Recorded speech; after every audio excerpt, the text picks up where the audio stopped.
Well, maybe they are open. At this station here,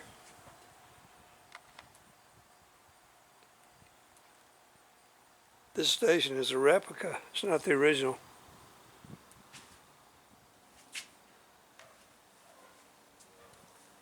And look at this big old rig right here, diesel. Oh yeah, and these carts, hand pull.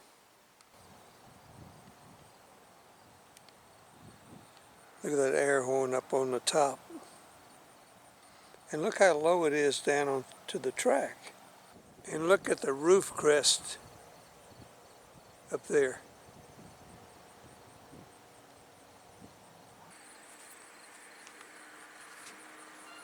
Look at the little mini track. Oh boy, I bet they got a kiddie train that flies around here. So this building is some kind of observation tower for control. Can't get inside, the door's locked. The 614 and the 5828.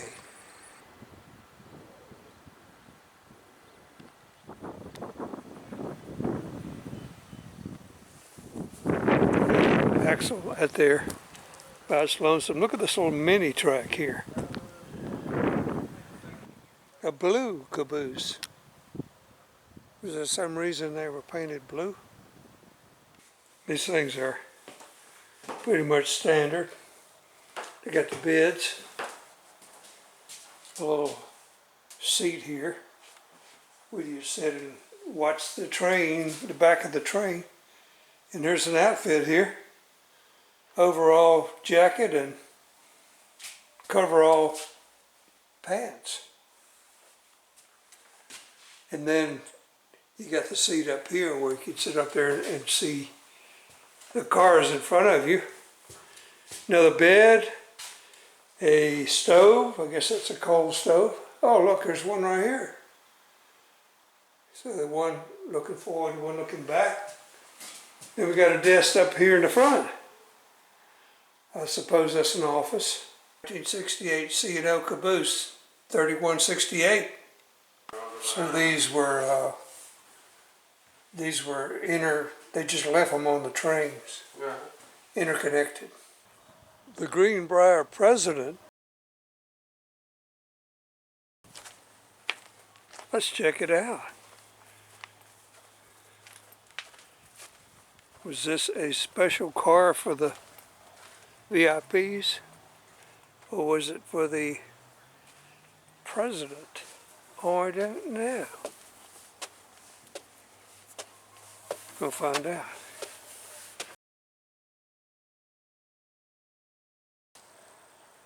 That's a big rig there.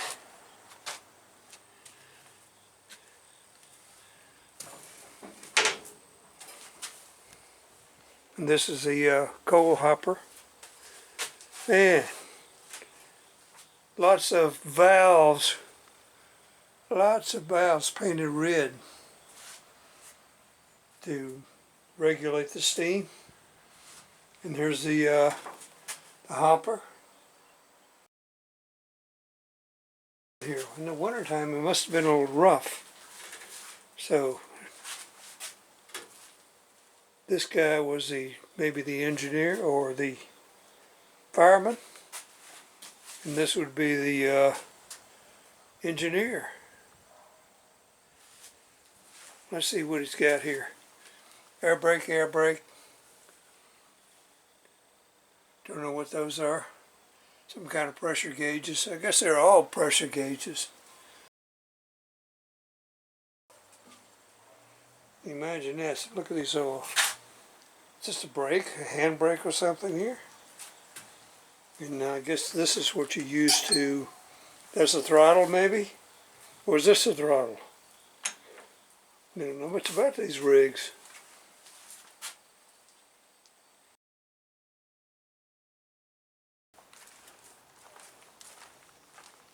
And look at these big wheels.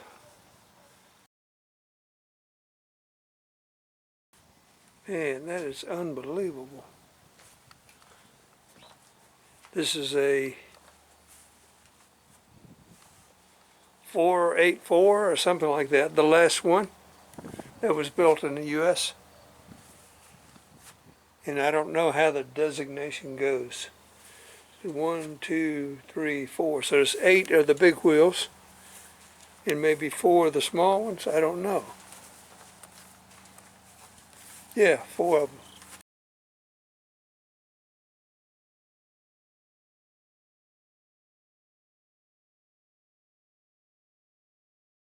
The 614. Greenbrier's a resort. Look how low these things are. That's amazing to me. Nothing could get under them.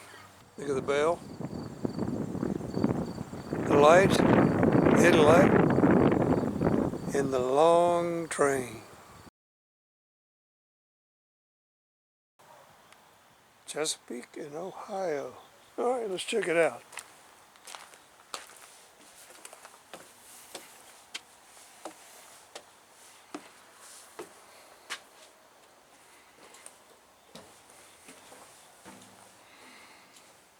All right, got a bathroom and a kamikaze there.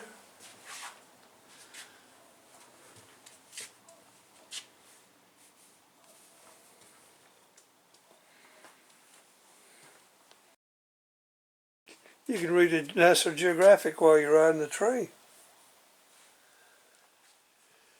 So you know, combine car 5.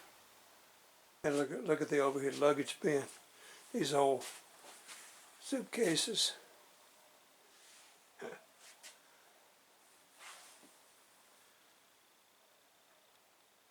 Well now, there's not much leg room.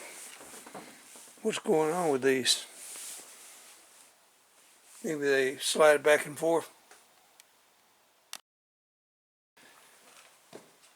I guess this is the freight part. Full of trunks.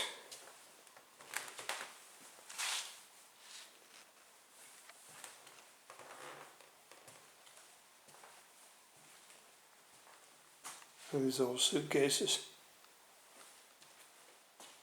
And what might this be right here?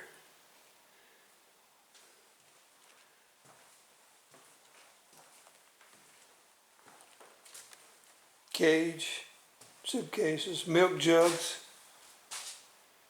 Ford hubcaps. What's up with that?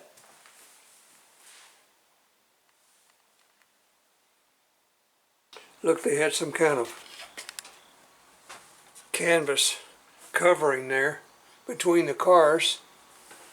Just keep the rain out and the wind. All right. We got a hallway. What's on on the right here? Oh, it's the dining car. And this would be the kitchen.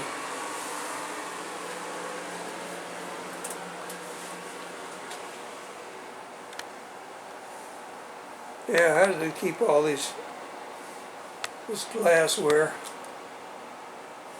Chinaware from breaking? All right, they even have flowers on the table. Lots of windows. C&O dining car called Gatsby's Tavern. It is the last remaining car from the original 1932 George Washington. Gadsby's Tavern is an all-steel car of the type referred to as a heavyweight. This was a standard railroad passenger car type from 1910 until 1950. In 1932, the Chesapeake and Ohio railroad officials decided that the line would participate in the national observation of George Washington's 200th birthday by inaugurating a new passenger diesel train named for the great man. The C&O began calling itself George Washington's Railroad because it traveled over a route originally projected by Washington. The creation of a new train at the time when most railroads were in deep retrenchment because of the Depression, gave the C&O a great reputation. So they have pictures of George Washington and the name.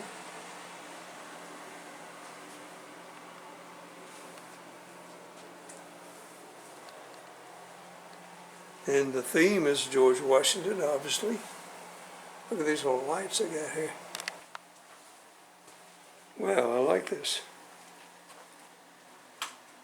Very vintage. Look at the overhead lights. Lots of pictures of George Washington. And also different taverns. There's the Raleigh Tavern in Williamsburg. And members of the George Washington family, Martha Washington.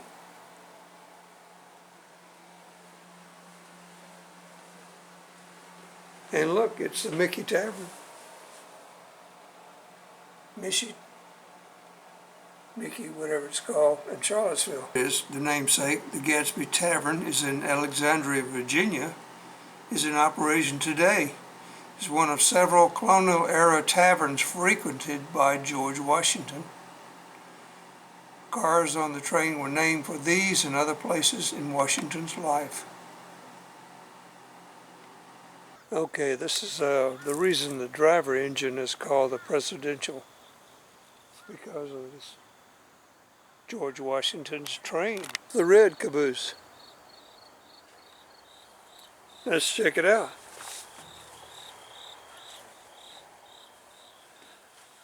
This is a bit older than the other one.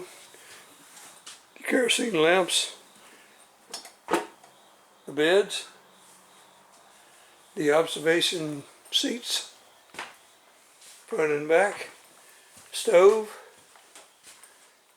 This is where the crew lived, or part of the crew.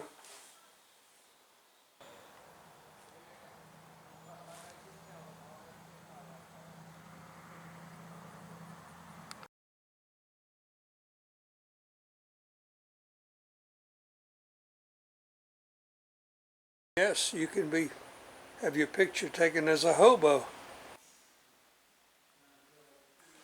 This mural depicts the ocean, the canals, covered wagons.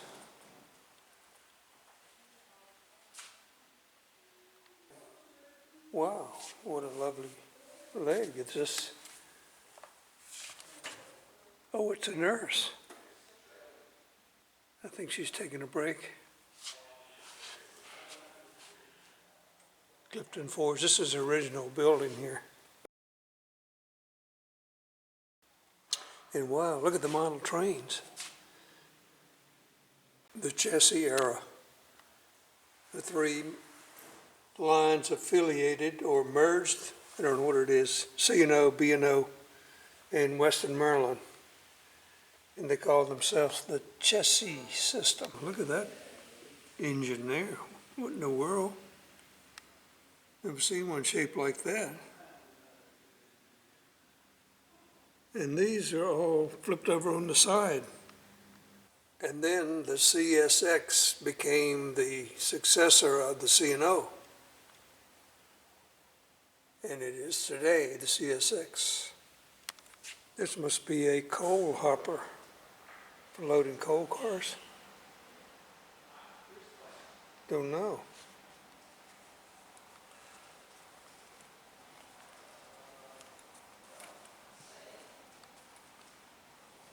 And look, here's the little mini train he was talking about. It goes on that little mini track outside. It's a replica of one of the engines, the 1210 steam locomotive. Wow, and look at this. You can ride your bicycle on the railroad track.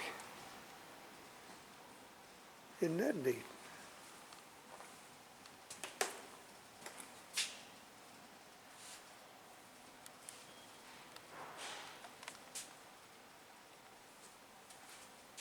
C&O shops and yards. C&O for progress. Reinventing the railroad.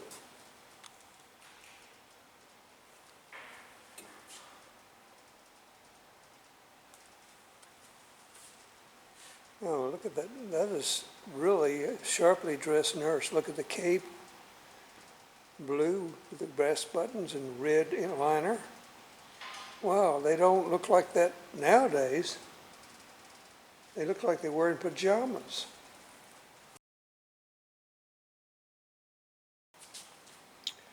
Wow, look at this big old desk here.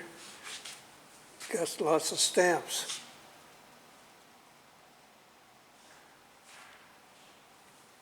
There's another little mini train replica. This is a 642. So 6 of the big rigs, 4 of the small ones, and what's the 2? Where are the 2? Oh, the 2 are in the back, right here. Okay, we got a bell and a headlight from a locomotive. Working on the railroad all the long days. There's a lot of maintenance. Lots of maintenance.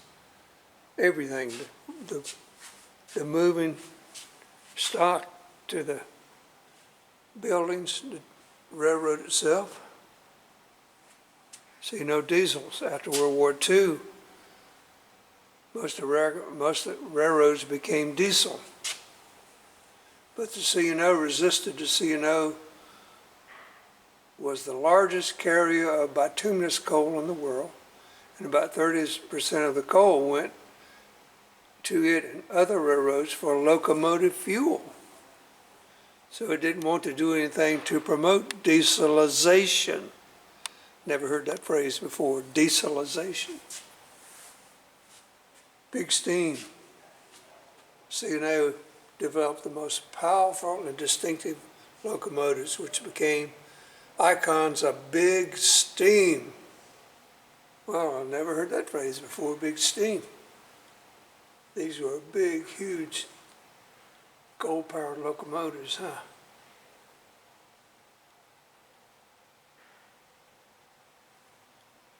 The ultimate in steam locomotive power was the H8 2666 Allegheny. Wow, where's the picture of it at? Is this it right here? Where's the 266?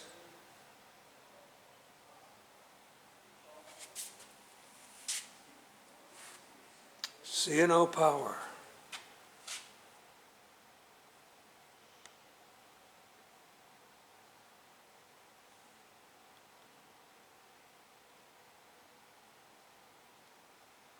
In World War II. The U.S. military's Hampton Roads port of embarkation was the largest, served the large terminal of Newport News.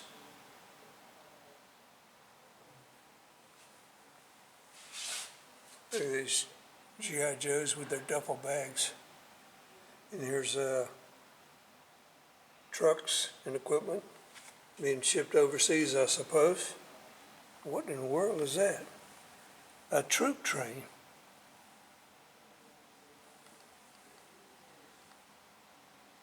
Look at this.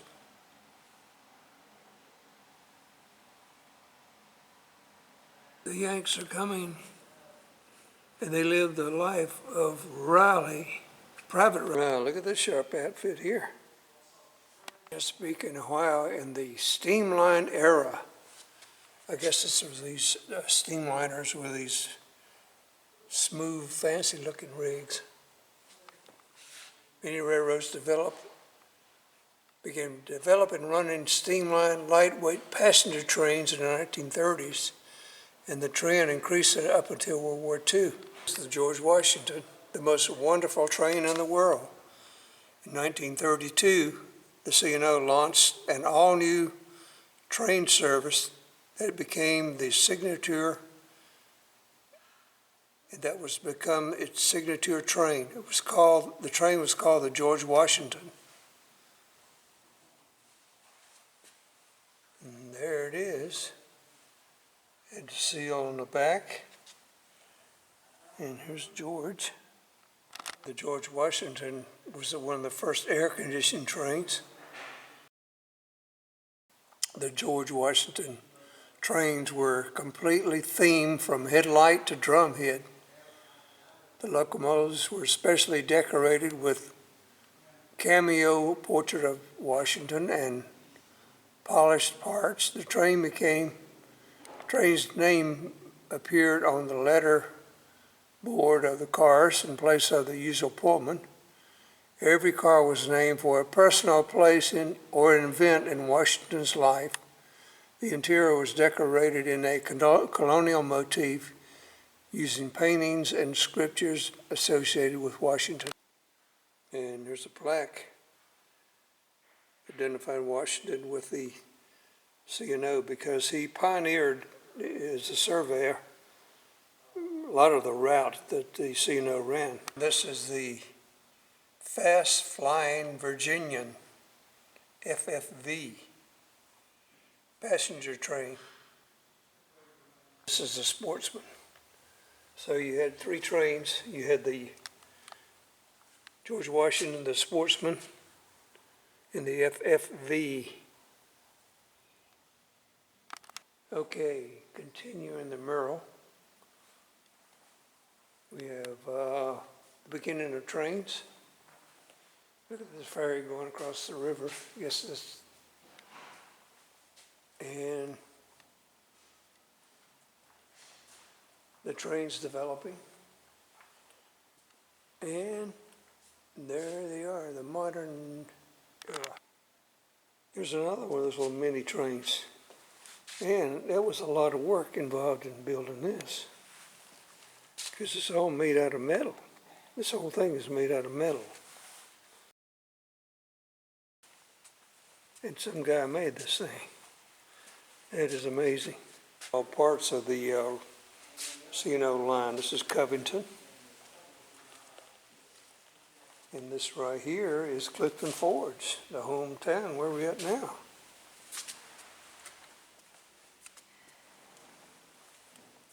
And then we have the Mountain Division. That would be Staunton.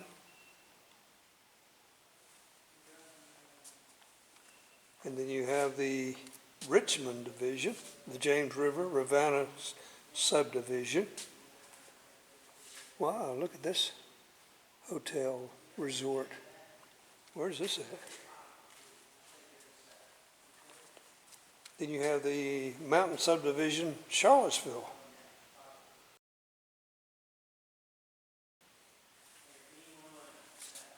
And look at that. Then you have the Piedmont Division, that would be Richmond. And you have the Newport News Peninsula Division. I guess these are seats that were taken out of various passenger trains. This is more the modern variety. The Van Swergen era.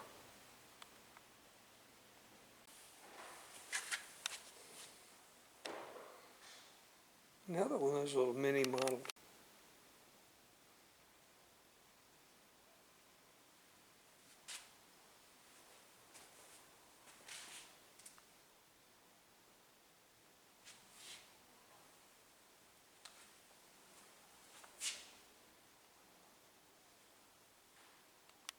The C&O stands for Covington and Ohio,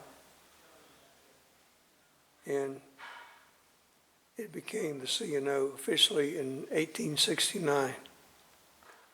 It started out as the Virginia Central. The Virginia Central was the original railroad from the Louisa Railroad. It expanded, and during the war, it was essential for carrying food from the Shenandoah Valley to Richmond and for moving troops around. By the war's end, the Virginia Central was wrecked, tracks torn up, stations burned, and only a few miles of the line were in operation.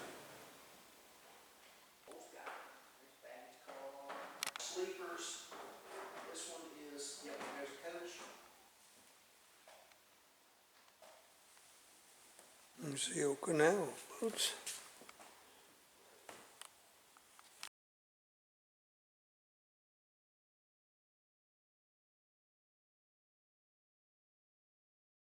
Those steamliners. The George Washington. This picture's like a mural. Well, there goes a CSX coal train.